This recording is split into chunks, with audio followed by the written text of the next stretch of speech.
Hello everyone, welcome back to my channel. My name is Ubaid Siddiqui and today we will be discussing about the polity questions that were asked in this year UPSC CSE preliminary examination that was held yesterday on 4th of October. So इस video में हम बात करेंगे उन questions के बारे में जो पॉलिटी सेक्शन से आए हैं। तो चलिए स्टार्ट करते हैं ये वीडियो जहाँ पे हम पॉलिटी क्वेश्चंस को सॉल्व करेंगे। Let's start.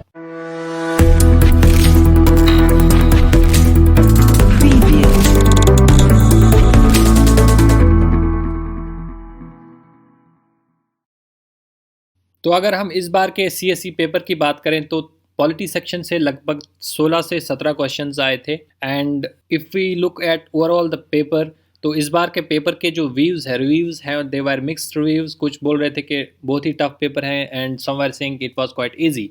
तो अगर हम एनालिसिस की बात करें तो paper was bit different from last year. इस बार जो है करंट अफेयर्स बहुत कम पूछा गया था and there were few questions from art and culture जो कि ना के बराबर था। And most of the questions were from basics. तो जिन्होंने बेसिक्स क्लियर किया हुआ है या इकोनॉमी सेक्शन जिनका स्ट्रॉन्ग था, पॉलिटी तो वैसे भी आसान आया था। तो अगर आपको लगता है कि आपका पेपर उतना ज़्यादा अच्छा नहीं हुआ है तब भी आप जो है मेंस की प्रिपरेशन में लग जाइए, क्योंकि इस बार भी कट ऑफ जो है अराउंड 100 ही रहने वाला है। तो without wasting time let's start our session.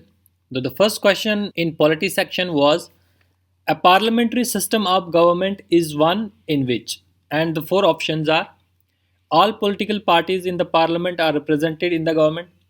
पहले ही जब हम पार्लियामेंट्री सिस्टम की बात करते हैं तो पार्लियामेंट्री सिस्टम कौन सी गवर्नमेंट होती है? वो तो वही गवर्नमेंट जो डेमोक्रेटिक सिस्टम जिससे हमें जहाँ पे जो है पार्टीज़ जो मेजॉरिटी में आएंगी, जो ज़्यादा सीटें लेंगी, वही गवर्नमेंट बनाती है। तो जब वो बात आ गई कि ज़्यादा रिप्रेजेंटेशन जिनका हो गया तो ऑल पार्टीज़ का तो कोई सवाल ही नहीं रहता कि वो गवर्नमेंट में बनाए। तो first option is wrong. Second, the government is responsible to the parliament and can be removed by it.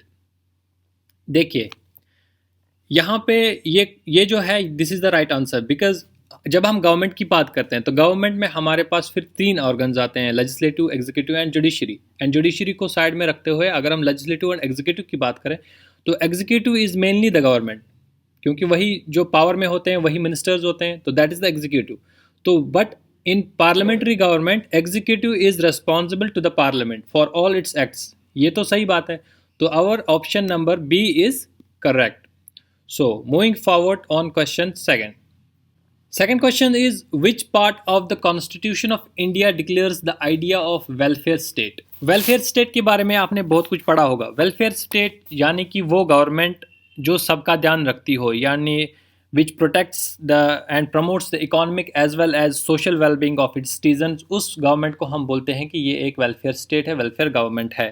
तो जहाँ पे सबको इक्वल अपॉर्चुनिटीज़ मिलती हों, सब there is equal distribution of wealth, that is welfare state. और इंडिया भी जो है it was meant to be a welfare state. And किस चीज़ में ये दिखाया जाता है इंडियन कॉन्स्टिट्यूशन में? तो ये डायरेक्ट क्वेश्चन है कि हमारा जो DPSP है, directive principles of state policy, इसी में हमारा जो है, जो कि पार्ट 4 है हमारे कॉन्स्टिट्यूशन का, अगर हम देखें article 38 solely that declares that promotion of welfare of people, यानी कि लोगों की इकोनॉमिक और सोशल नीड्स को फुलफिल करने के लिए जो गवर्नमेंट हो वो बननी चाहिए। तो हमारा जो इसका आंसर है that is directive principles of state policy. ऐसे ही आसान क्वेश्चंस इस बार आए थे पॉलिटी सेक्शन से। Moving to our next question, consider the following statements. The first statement is, the Constitution of India defines its basic structure in terms of federalism, secularism, fundamental rights and democracy।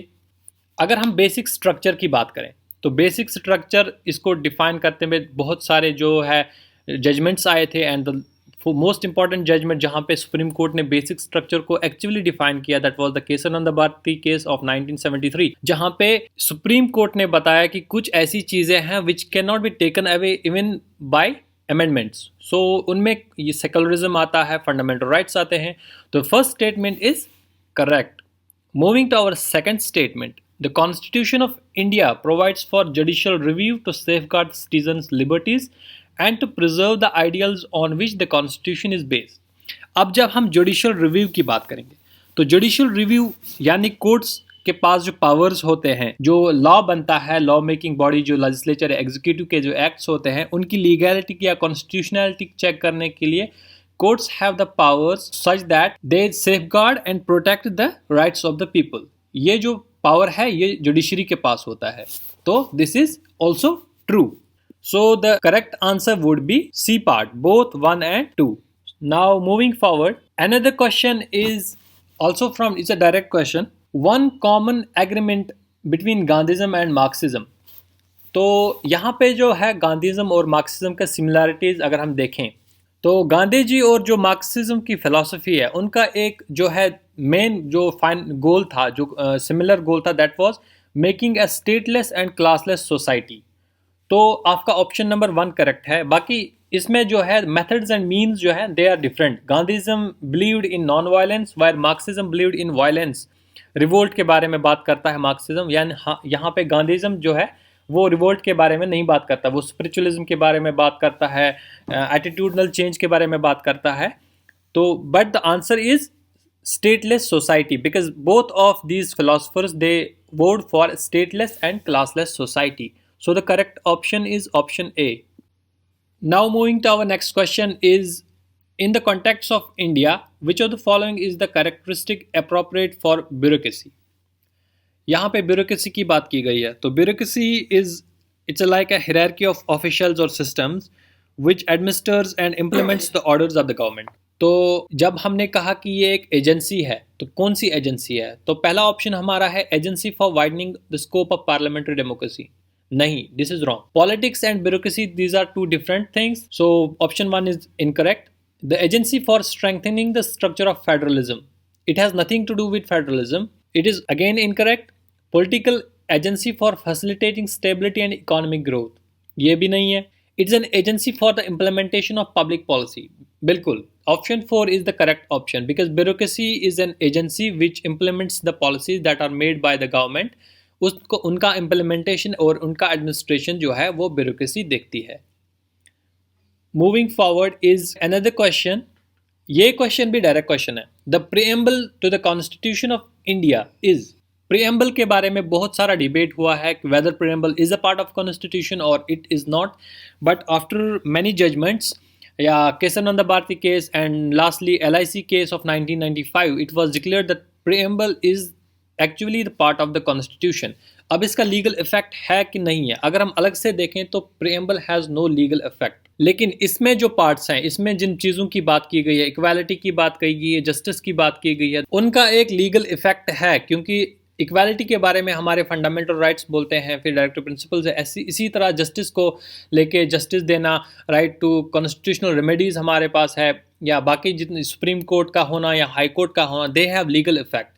So preamble as such independently इसका कोई अपना legal effect नहीं है, but all the elements that are in the preamble, they have legal effect. So the correct answer would be here part number D. It is a part of constitution but has no legal effect independently of other parts. Moving to another question. The question is, with reference to the provisions contained in the part 4 of the Constitution of India, which of the following statement are correct? Part 4 of the Constitution हमारा DPSP है, Directive Principles of State Policy. तो जब आपने directive principles पढ़े होंगे तो पहला statement है they shall be enforceable by courts, जो कि गलत है. डायरेक्टिव प्रिंसिपल्स है non enforceable, they are non binding, but they are fundamental for governing a system, और गवर्नेंस के लिए ज़रूरी हैं वो चीज़ें. They shall not be enforceable by a court, this is correct statement. Then the third statement is the principles laid down in this part are to influence the making of laws by the state. This is also correct because directive principles का motive ही ये है कि जब public policy making हो तो they should be made by taking reference from directive principles of state policy because these are the principles which lay down the foundation of an egalitarian society, welfare state and protect the economic as well as social rights of citizens. So आपका answer रहेगा D part, that is 2 and 3 only. Moving to another question, consider the following statements. According to the Constitution of India, a person who is eligible to vote can be made a minister in a state for 6 months, even if he/she is not a member of the legislature of that state. तो पहले statement को अगर हम decode करेंगे तो बिल्कुल constitution of India में ये प्रोविजन है कि अगर कोई ऐसा बंदा है which who is eligible to vote, he can be made a minister in state as well as in the center for 6 months, or within this period either he should be elected or he should be nominated.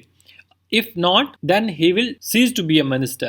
Lekin this is the provision that any person who is eligible to vote can become a minister for 6 months. So our statement 1 is correct. Another statement is, according to the Representation of People Act 1951, a person convicted of a criminal offence and sentenced to imprisonment for 5 years is permanently disqualified from contesting an election even after his release from prison. So अगर आपने Representation of People Act के characteristics पढ़े होंगे which guides the elections in India, तो उसमें एक guideline है कि if a person is convicted of a criminal offense and sentenced to imprisonment of 2 years, not 5, he shall be disqualified for contesting an election only up to 6 years from the date of release from prison. यानी कि छूटने के बाद 6 साल तक वो election नहीं लड़ सकता और उसके बाद वो इलेक्शन लड़ सकता है. That means our statement 2 is incorrect. So the answer would be 1 only. Moving to another question, consider the following statements. The first statement is the president of India can summon a session of the parliament at such place as he she thinks fit. तो अगर हम इस statement को देखें, president के powers जो हैं they are much more.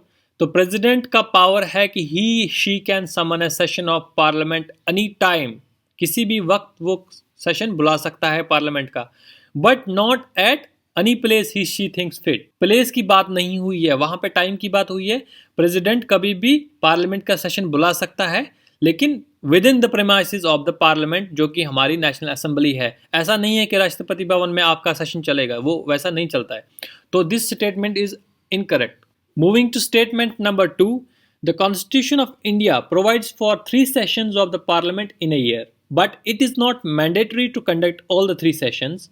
There is no minimum number of days that a parliament is required to meet in a year.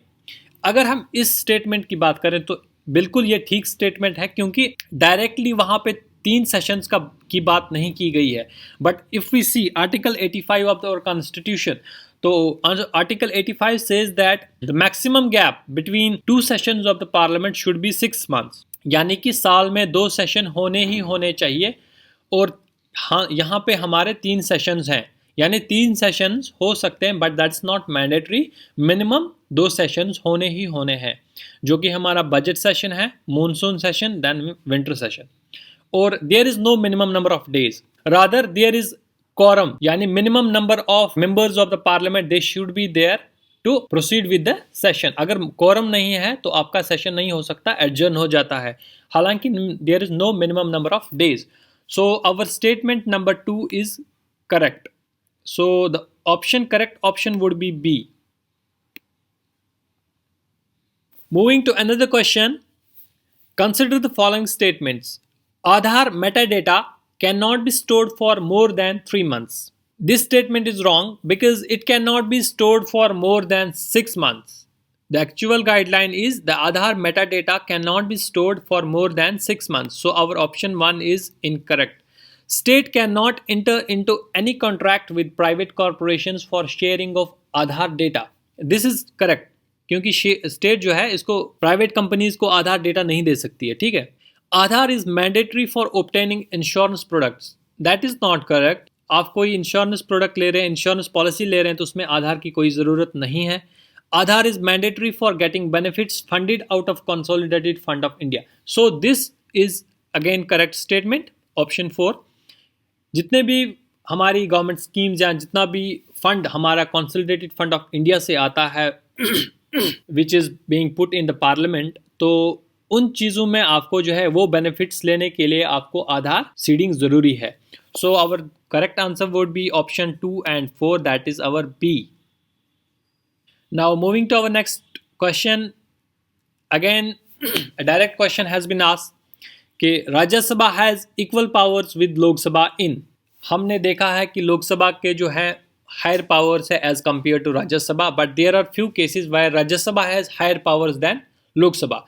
But there are also instances where Rajya Sabha has equal powers with Lok Sabha, like the impeachment of president or vice president, the removal of Supreme Court judges, the amendment of the constitution or the proclamation of emergency. तो इन चीजों में राज्य सभा का power जो है बराबर होता है लोक सभा के. Here the first option is the matter of creating new all India services. इसमें जो है राज्यसभा का हायर पावर है, क्योंकि रिकमेंडेशन जो आता है वो राज्यसभा से ही आता है अगर कोई भी ऑल इंडिया सर्विसेज क्रिएट करना हो तो. सो option 1 is incorrect. So here our correct option is option B, amending the constitution. Rajya Sabha has equal powers with Lok Sabha. Another question is related to MP lads. With reference to the funds under the Members of Parliament Local Area Development Scheme, which of the following statements are correct? जितने भी MPs हैं, चाहे राज्यसभा के हों या लोकसभा के हों, they have a separate fund scheme that is Members of Parliament Local Area Development Scheme, MP lads, जो कि 1993 में लॉन्च किया था इंडिया ने. इसमें क्या होता है कि एमपी जो होता है अपनी कॉन्स्टिट्यूएंसी या अपने स्टेट, अगर हम राज्यसभा की बात करते हैं तो वहाँ पे स्टेट्स का रिप्रेजेंट करते हैं एमपीज, तो अपनी स्टेट, और अगर हम लोकसभा की बात करें तो अपनी कॉन्स्टिट्यूएंसी को रिप्रेजेंट करते हैं. तो एमपी जो है अपना फंड यूज़ कर सकते हैं वहाँ की डेवलपमेंट वर्क में. The first option is MP-led funds must be used to create durable assets like physical infrastructure for health, education, etc. This is correct, क्योंकि इन्हीं चीज़ों के लिए जो है MP-led fund आया है. A specific portion of each MP's fund must benefit SC/ST population. Exact. There are guidelines for MP fund also that about 15% of the funds should be used for ST population and about 7.8 or 8% should be used for SC populations. So this statement is also correct. The third statement is MP-led funds are sanctioned on yearly basis, जो कि ठीक है. And the unused funds cannot be carried. This is wrong. अगर किसी साल का fund use नहीं होता तो वो लैप्स नहीं हो जाता है, वो लगभग चलता है दूसरे साल तक. जब तक वो MP हैं तब तक वो अपना MP फंड यूज कर सकते हैं. So our option number 3 is not correct. The fourth option is the district authority must inspect at least 10%. This is also not correct. District authority का काम, बस जो काम होना है, the work that is being done, उसको approve या reject करने में ही डिस्ट्रिक्ट अथॉरिटी का काम है. कोई भी इम्प्लीमेंटेशन उसमें कोई उसका हाथ नहीं होता है डिस्ट्रिक्ट एडमिनिस्ट्रेशन का. ठीक है. So our correct answers are 1 and 2. So the right option would be A, 1 and 2 only. Moving to another question, which of the following categories of fundamental rights incorporates protection against untouchability as a form of discrimination? अब जब हम untouchability की बात करेंगे तो हमारे पास direct article है, article 17 of the constitution which calls for the abolition of untouchability. But that is a fundamental right जो कि which is legally forcible by the courts, which asks for the government should make policies which would do away with untouchability. लेकिन यहाँ पे बात हो रही है कि प्रोटेक्शन अगेंस्ट अनटचेबिलिटी कौन सा लॉ हमें देता है. अगर you are facing discrimination on the basis of untouchability तो आप कहाँ जाएंगे, which law will protect you. So this is the question, इस बारे में क्वेश्चन पूछा गया है. तो the right answer here would be right to constitutional remedies, जो कि आर्टिकल 32 के अकॉर्डिंग आप सुप्रीम कोर्ट जा सकते हैं. डायरेक्ट सुप्रीम कोर्ट अपना फंडामेंटल राइट सिक्योर करने के लिए जा सकते हैं. So the right answer is right to constitutional remedies. Moving forward is in India separation of judiciary from the executive is enjoined by. तो जब हम सेपरेशन ऑफ पावर्स की बात करेंगे तो हमने जो ये सिस्टम लिया था that is from American model. तो अमेरिका में there is a distinct separation between judiciary and executive, जो कि वहाँ के कॉन्स्टिट्यूशन के हिसाब से डिफाइंड है. और अगर हम ब्रिटिश कॉन्स्टिट्यूशन की बात करें तो there is no separation of powers. But in India we have adopted the American model, but there is no as such article regarding the separation of these powers between different organs of the government that are being enshrined in the constitution. So this is a conventional practice that we have adopted from the American constitution. So in India there is no constitutional or article or any directive which declares that judiciary should be separate from executive. So it's conventional practice here. So our option D is correct. Moving to another question, Along with the budget, the finance minister also places other documents before the parliament, which include the macroeconomic framework statement. This statement is presented because this is mandated by. तो जब हम budget पेश करते हैं budget session में, usually जो है जनवरी में अभी होता है, पहले फरवरी में होता था, तो finance minister along with the budget statement presents another document, macro economic framework system, जो कि 2003 से स्टार्ट हुआ, क्योंकि 2003 में हमारा जो है physical responsibility and budget management act आया था, तो उसके बेसिस पे this document is also laid before the parliament. So our option number D is correct. Another question is a constitutional government by definition is a. तो जब हम constitutional government की बात करेंगे, कॉन्स्टिट्यूशनल गवर्नमेंट वो गवर्नमेंट होती है where there are defined powers of every organ of the government. जाने जिस तरीके से हम इसको डिफाइन करें, ये ऐसा कहता है कि जितने भी ऑर्गन्स हैं उनकी अपनी डिफाइंड पावर्स हैं, उनके बाहर वो नहीं निकल सकते हैं. तो that mean it is a form of limited government. So our your option number D is correct option for this answer. A constitutional government by definition is a limited government. So next question is, other than the fundamental rights, which of the following parts of the Constitution of India reflects the principles and provisions of the Universal Declaration of Human Rights 1948? अब Universal Declaration of Human Rights जो है 1948 में आया. Our Constitution came into effect in 1950. तो कौन कौन से parts हैं जो which reflect the principles of Universal Declaration of Human Rights? तो पहले ही अगर प्रेम्बल की बात करें तो preamble as such does not reflect, it talks about equality but there is no direct reflection.